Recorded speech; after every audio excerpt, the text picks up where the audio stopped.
Welcome to Calm Story Time.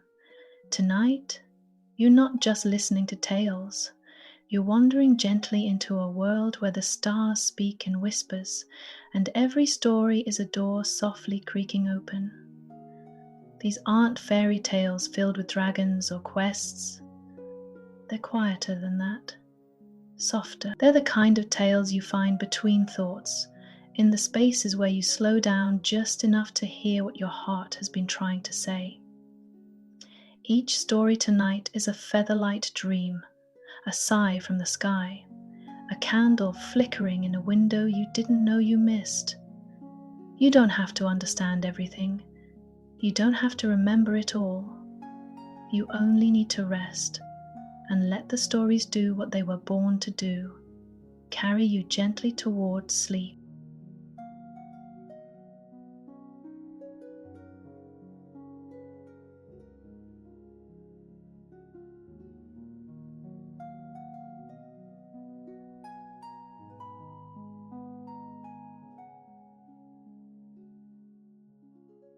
Story 1.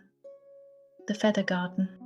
In a quiet meadow at the edge of the dream world, there was a secret garden where feathers grew instead of flowers. Soft, glowing and weightless, they shimmered in hues of silver, lavender and moonlight gold.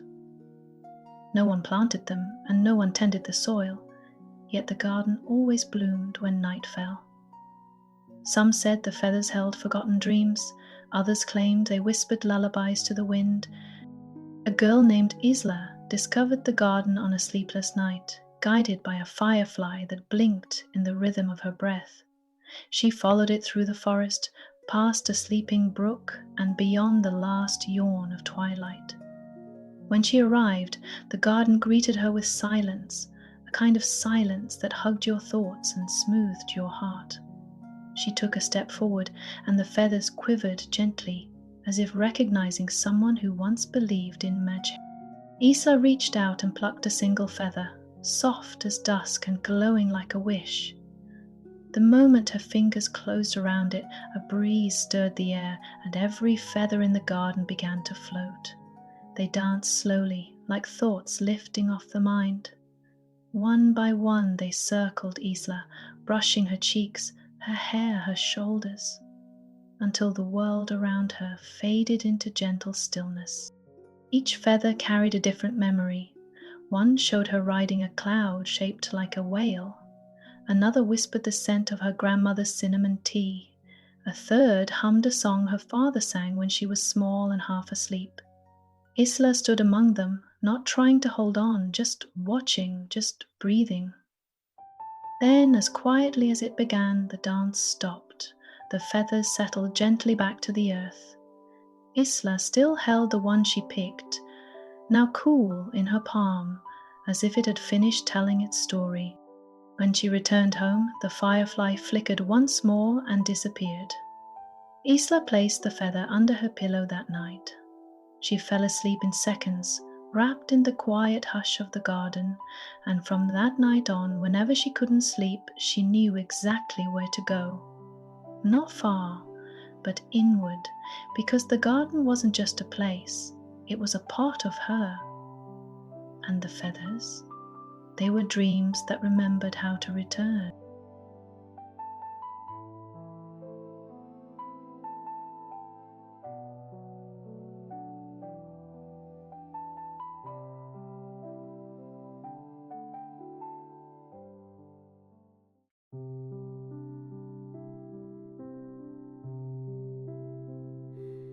Feathers fall where dreams once flew. Whispers float in silver hue. Close your eyes and let them land. In your heart they softly stand.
Story 2.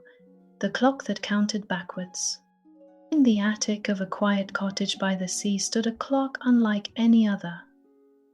It didn't tick forward like the clocks in kitchens or classrooms. Instead, it moved gently backward, one moment at a time, as if retracing the path of something softly forgotten. Its hands, delicate and golden, never rushed, never hesitated, just eased their way through time in reverse. The clock belonged to no one and everyone. Locals called it the remembering clock, though no one knew who first gave it that name. Children often peeked at it through the attic window, hoping to catch it in motion, but the hands only moved when no one watched. That's how it protected its magic, quietly, respectfully, patiently. One evening, a boy named Theo climbed the stairs. He hadn't meant to, his feet simply led him there after a long day full of wrong words and missed chances. The attic smelled of old paper and calm. The clock stood in the corner, glowing faintly in the twilight. Theo stared at it. For a moment, nothing moved. Then, ever so slightly, the minute hand clicked backward. The air changed. The light shifted. Theo blinked and found himself standing not in the attic, but in his kitchen, just hours earlier, watching his little sister drop her ice cream, eyes welling with tears. He saw himself turn away that afternoon, tired, missing the chance to kneel and help. Now he stepped forward. No one noticed it was him, but he did it anyway. He picked up the cone, wiped her hand, and made her laugh. The air around him shimmered. Another click. Theo was now outside the school gates from that morning, where he had walked past a classmate sitting alone. This time, he sat beside her. No words, just presence. Another shimmer. The clock ticked again, not back into the past now, but forward, gently placing him back in the attic. Theo looked at his hands. The golden dust of moments reclaimed clung to his fingers. The attic was quiet again. The clock ticked once more, and then rested. Theo didn't need to return to the past every time. That wasn't the clock's promise. Its gift was simple, a reminder that not all moments are gone, not all chances lost. Because kindness travels backwards too, and sometimes the past is waiting for you to care enough to count your way back.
Story 3.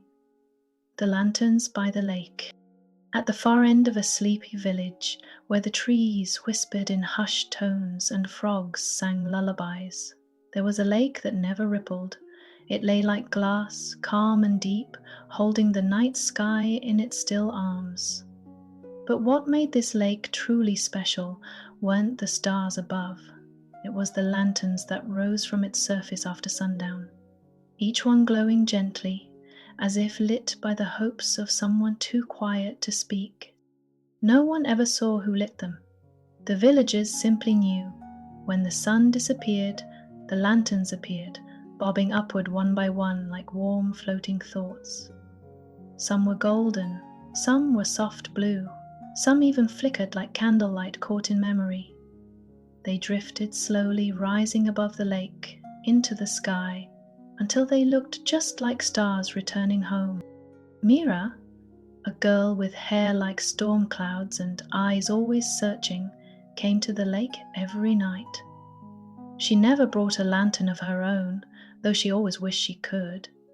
She had a secret she couldn't tell, not to her parents, not to her cat, not even to the stars. But the lake didn't ask for explanations. It only listened.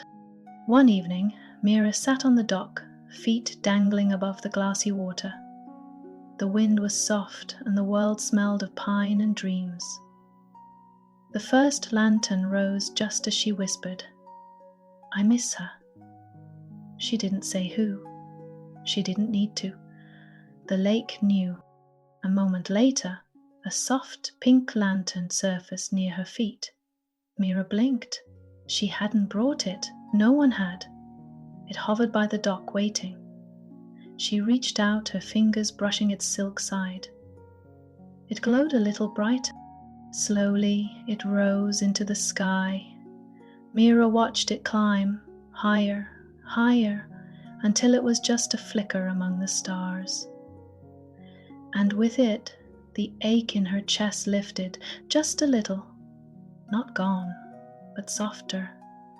More lanterns followed, one for every goodbye never spoken, one for every feeling held too long, one for every child who just needed the night to listen. Mira never missed a night after that. She still didn't bring a lantern, but each time she whispered, the lake replied in light. Because not every wish needs to be shouted. Some float quietly, some drift gently and still. They reach the sky. Lanterns rise from quiet streams, carrying hushes, hopes, and dreams. Soft goodbyes in glowing light, floating gently into night.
Story 5. The Cloud Who Wanted to Sleep. High above the rooftops and tree lines, there was a little cloud named Nimbus who couldn't fall asleep.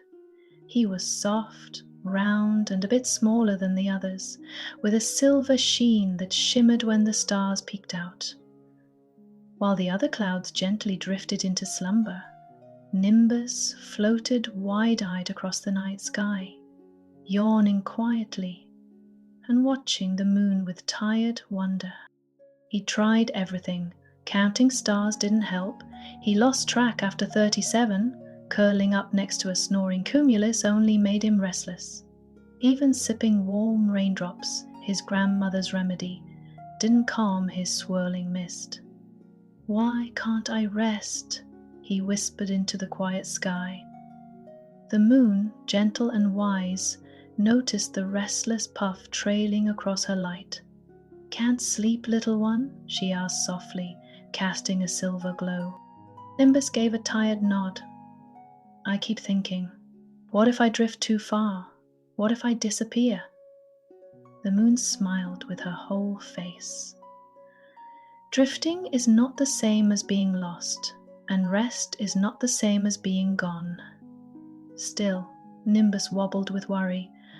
"But when I close my eyes, the world keeps moving. What if I miss something?" The stars giggled gently. "The world will still be here when you wake," one twinkled. Just then a breeze came by, slow and kind, like a lullaby with no words. It wrapped itself around Nimbus, carrying him not forward, not back, but still. It wasn't a push or a pull, just presence. Nimbus stopped trying. He let go, he softened, and as he did, the thoughts stopped tumbling. The stars became soft blurs.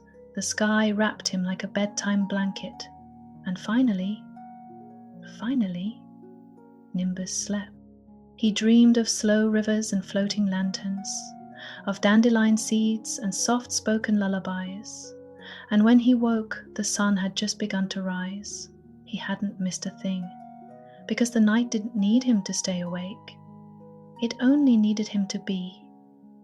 And sleep, he learned, is not what you do when the world stops. It's what you give yourself when you trust it will go on.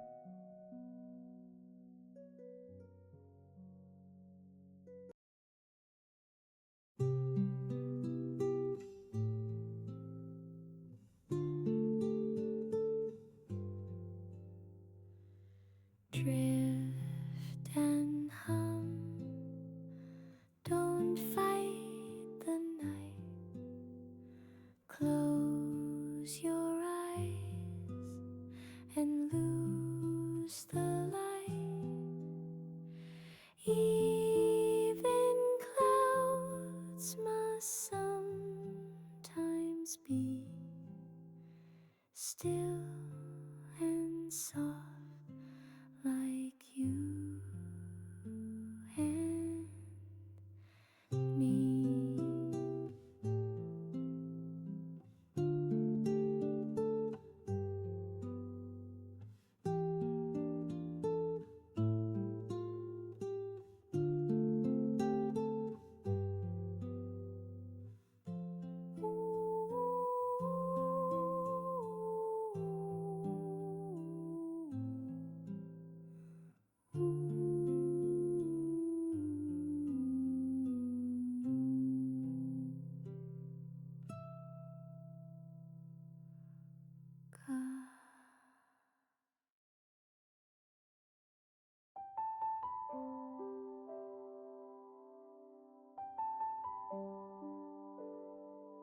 Story 6.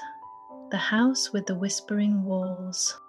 On the edge of a winding hill, tucked beneath wild lilac trees, stood a little house with a blue door and stone steps softened by time. From the outside, it looked like any other cottage, quiet, forgettable, a bit shy, but inside the walls listened. Not with ears, of course, but with memory. No matter who came to visit, the house never echoed noise. It echoed thoughts. Soft ones, half-finished ones. The ones you never said out loud but thought while brushing your teeth or staring out the window during rain. The walls didn't speak them back, not exactly. They simply let you hear them gently, as if giving you a second chance to feel what you meant. On summer evening, a girl named Lila arrived. She had been walking all day without knowing where she was going, just following the feeling that she needed to go. When she stepped inside the house, it didn't creak or groan. It sighed, like someone saying, "Ah, there you are." Lila wandered through the rooms. No furniture, no lights, only softness. She paused in a hallway where the walls seemed to hum. At first it sounded like wind, but then I wish I had stayed a little longer. I'm not sure they knew how much I cared. I hope I didn't ruin everything. They weren't voices, they were hers. She sank to the floor, not from sadness, but from the relief of hearing her heart out loud. The house didn't judge. It didn't answer, it just held space. After a while, Leela stood. The walls were quiet again. The whispers had settled, like tea leaves at the bottom of a cup. Outside, the sky was turning lavender, and a single firefly blinked on the windowsill. She left the house lighter, like someone who had finally heard herself clearly. The world hadn't changed, but she had. Because sometimes we don't need advice, we just need somewhere that's safe enough to think, and soft enough to listen back.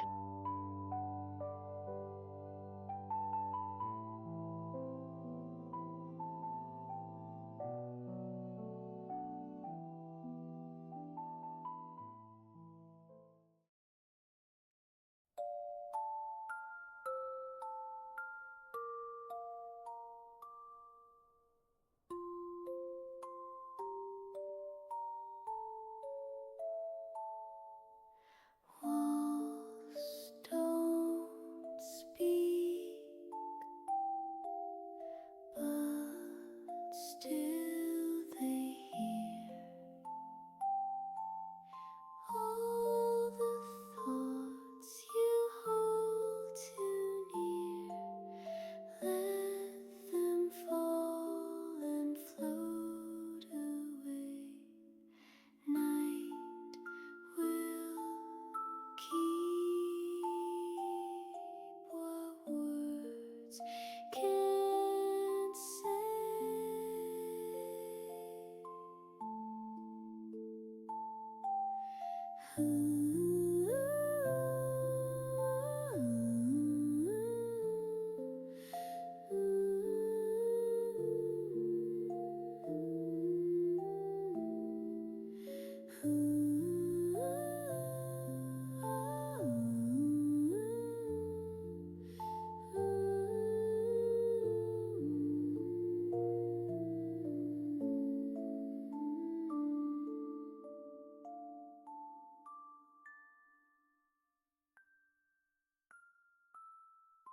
Story 4: The Library of Unread Books.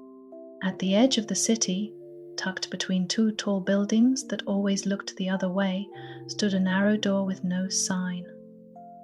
Most people passed it without noticing, but if you happened to be thinking about a story you once meant to read or something you once meant to say, the door might open just a little, just enough. And if you stepped through, you'd find the Library of Unread Books. Inside, the air smelled like quiet paper and time waiting. The shelves went on forever, but instead of order, there was memory. Books with titles like What I Wanted to Tell You That Day, and Things I Never Asked My Grandmother, and Pages I Didn't Finish Because I Was Afraid I Might Cry. They weren't dusty, they weren't abandoned, they were patient. Rhea stumbled in one evening after following a paper aeroplane that sailed down the street with surprising purpose. She didn't know why she followed it, only that her heart felt heavy and her feet felt light. The plane disappeared as it reached the door. The door opened. Inside, she wandered slowly. Each shelf seemed to lean toward her gently, like it was listening. One book caught her eye, It shimmered faintly in the color of old moonlight. She pulled it down and read the spine. "The apology I practiced but never sent." Raya opened the book. The pages weren't blank, but they weren't quite written either. They felt like echoes, soft and unfinished, waiting to be acknowledged. And as she read, her chest loosened, her breath deepened. There was a small desk near the back of the library. On it lay a pen and a single sheet of paper. Raya sat. She didn't think too hard. She just wrote. A letter to no one and someone. Words she thought she had forgotten. Feelings she had hidden in the folds of her busy days. When she finished, the paper folded itself. It rose gently and slid into a book she hadn't seen before. The book whispered shut. Raya stood. Lighter now, not empty, just less tangled. She left without taking anything, except the knowledge that unread doesn't mean unloved, that unspoken doesn't mean forgotten, and that sometimes the stories we never finished are waiting for us to begin again.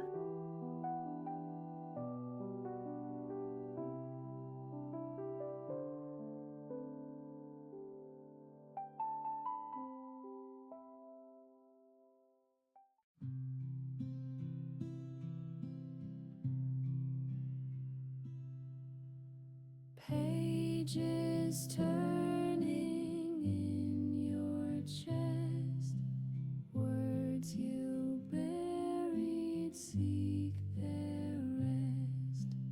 Not forgotten, not too late. Every story knows its fate.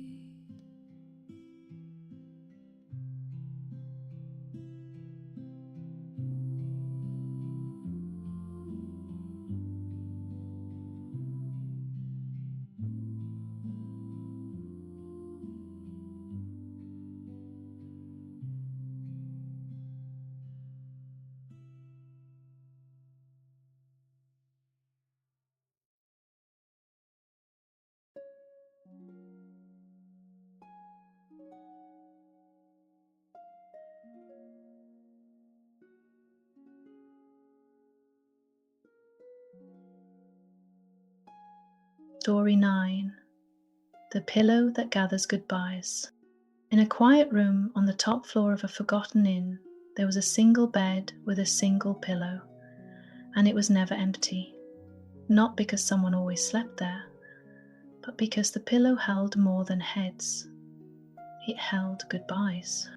The innkeeper never spoke of it.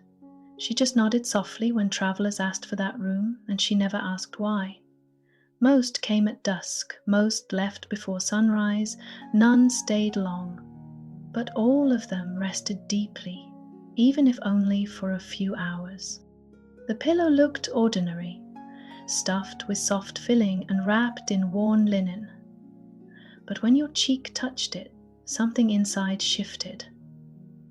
Not sharply, not suddenly, but like a breeze moving the curtain of a closed window. Eleanor came to the inn on a rainy evening, carrying a small suitcase and a silence that trailed behind her. She didn't ask for the room. The innkeeper simply handed her the key and whispered, "It's ready." Elena lay down slowly, still dressed, unsure if she meant to sleep or just be still. The moment her head met the pillow, tears she hadn't planned arrived, quiet, honest tears.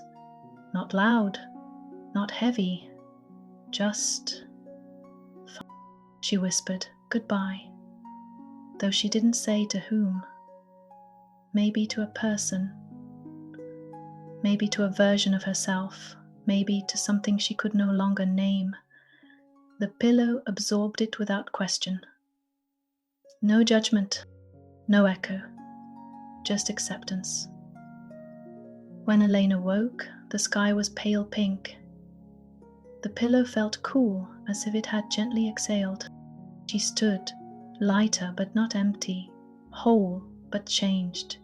She left without saying much, The innkeeper only smiled and nodded as if another page had been turned, and upstairs the pillow rested once more, waiting, because some goodbyes can't be spoken to someone else.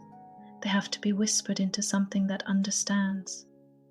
And some pillows don't hold feathers, they hold peace.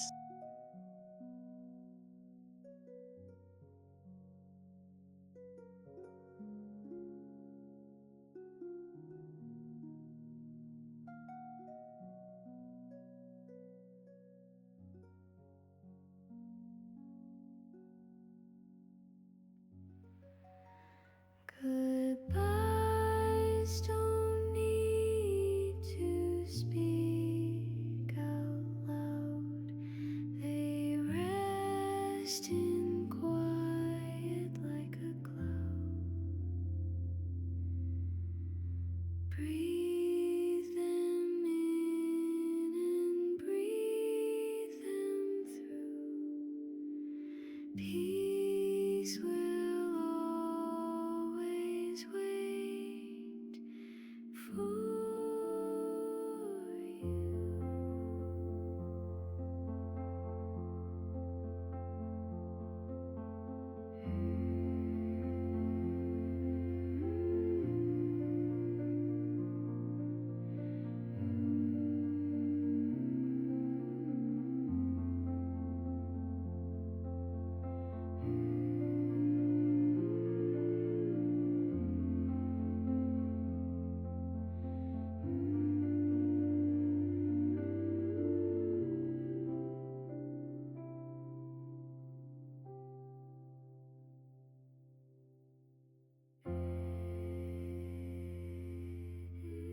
Story 7. The Sand That Remembers Your Footsteps.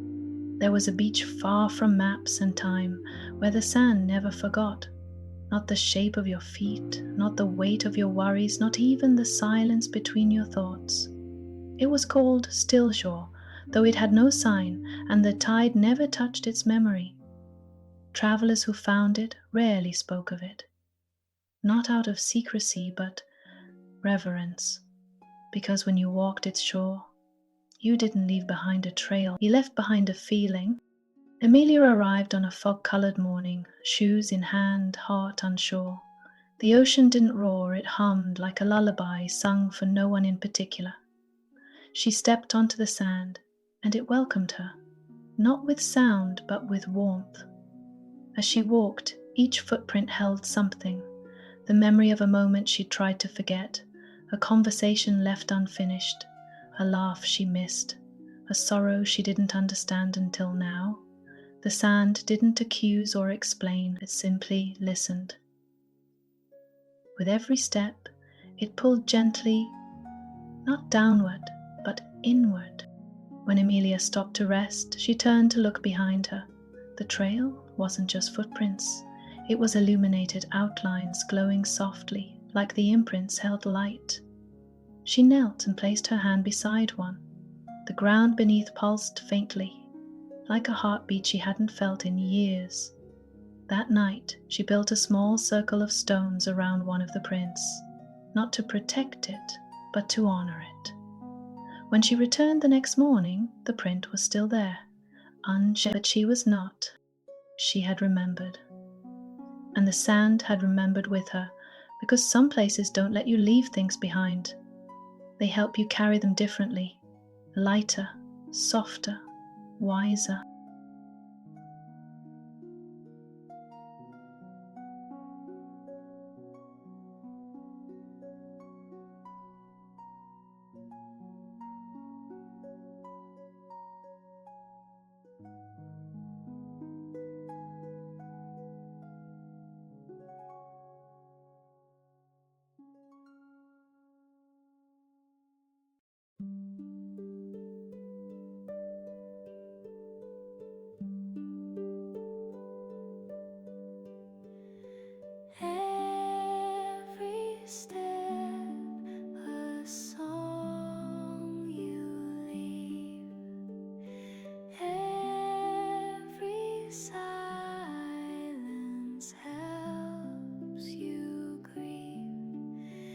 the sand will hold it for a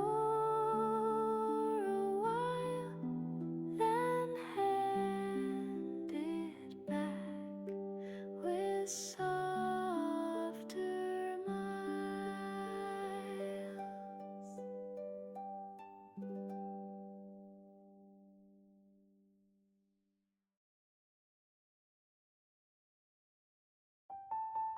Story 8. The Window with a Sky of Its Own. In the attic of an old farmhouse at the edge of a sleepy meadow, there was a window that didn't show the outside world.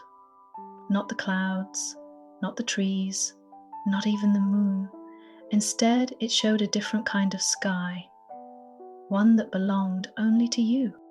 No two visitors ever saw the same thing.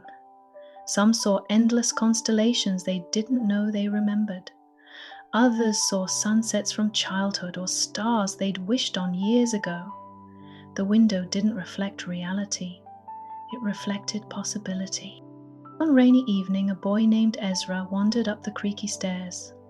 The storm had knocked out the lights, and the house was hushed except for the quiet drumming of rain.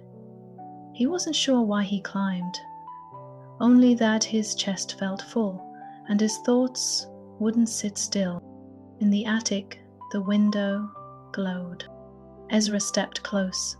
There, beyond the glass, was a sky made of colors that pulsed softly, indigo and copper, and the blue that happens right before you cry. A comet drifted across, trailing golden words he couldn't read, but somehow understood. He blinked, and the sky shifted. Now he saw a younger version of himself lying in grass, tracing shapes with his finger in the air. A kite soared where no string reached. Laughter echoed, though no mouths moved. Ezra pressed his hand to the glass. Warm, gentle, familiar. He whispered, "I forgot this part of me." The sky didn't answer. It didn't need to. It simply shimmered a little brighter, as if saying, "Yes, but it didn't forget you." Ezra sat for a long time, just breathing, just remembering. When he finally stood, the window dimmed.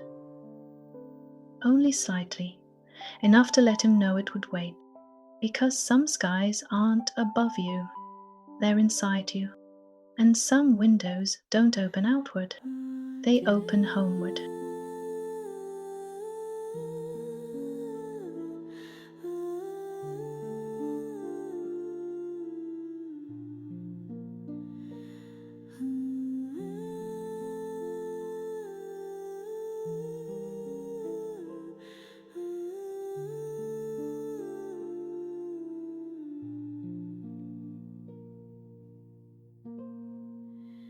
Look inside, the stars still glow, even when you feel alone.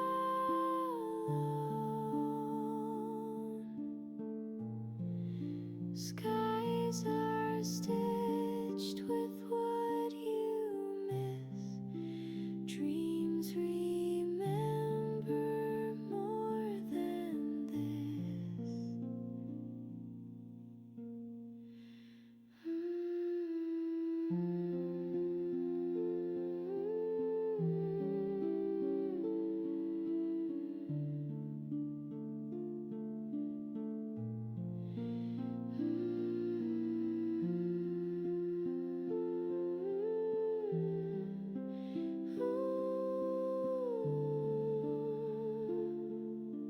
You've wandered through cloud gardens and libraries that remember.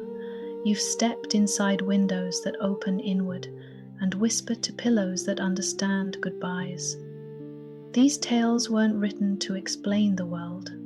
They were written to soften it, to give your mind a place to rest, to remind your heart that stillness is a kind of strength. As you drift deeper now, know this. You didn't just hear stories tonight, you were part of them, and somewhere in a sky of your own, they're still unfolding, quietly, just for you. Sleep well. We'll be waiting when you return.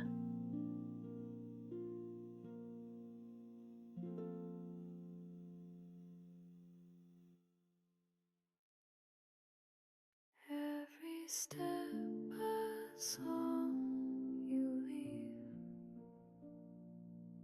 every silence helps you grieve. The sand will hold it for a while, then hand it back with soft mile.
Every step a song you leave, every silence helps you grieve.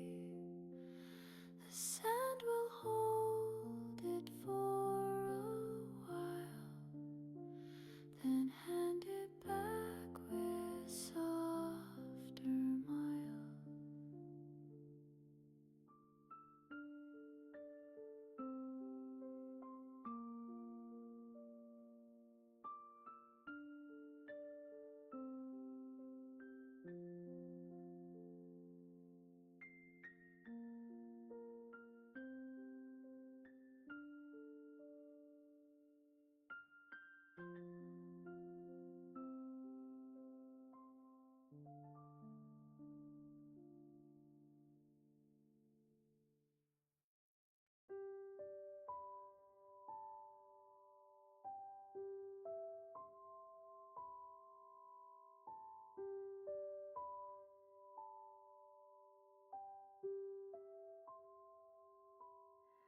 Look inside, the stars still glow, even when you feel alone. Skies are stitched with what you miss. Dreams remember more than this.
soft like you and me.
Feathers fall where dreams once flew,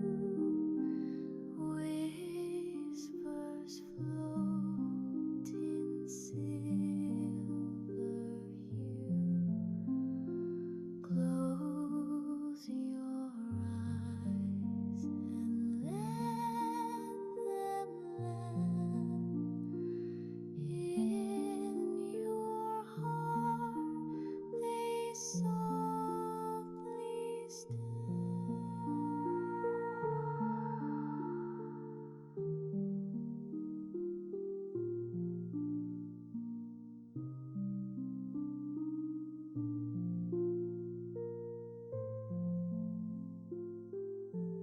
feather fall where dreams once flew, whisper float in silver hue. Close your eyes and let them land in your heart. They softly stand.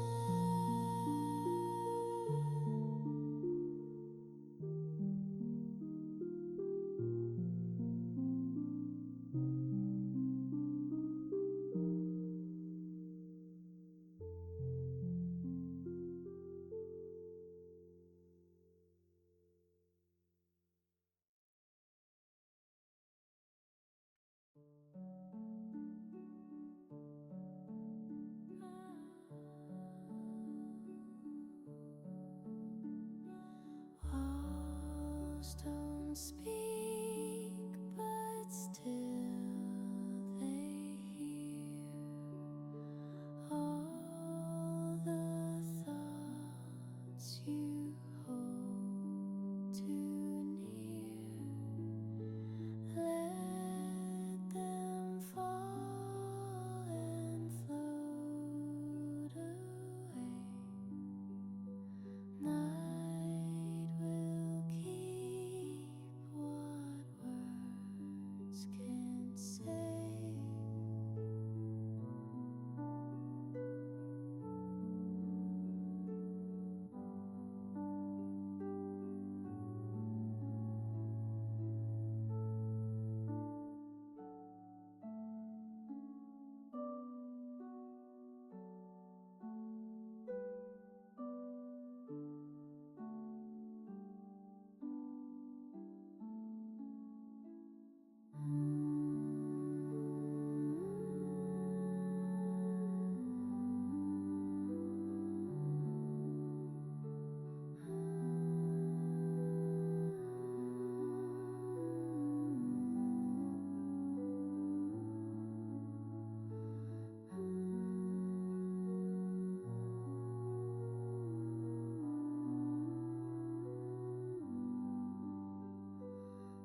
Oh.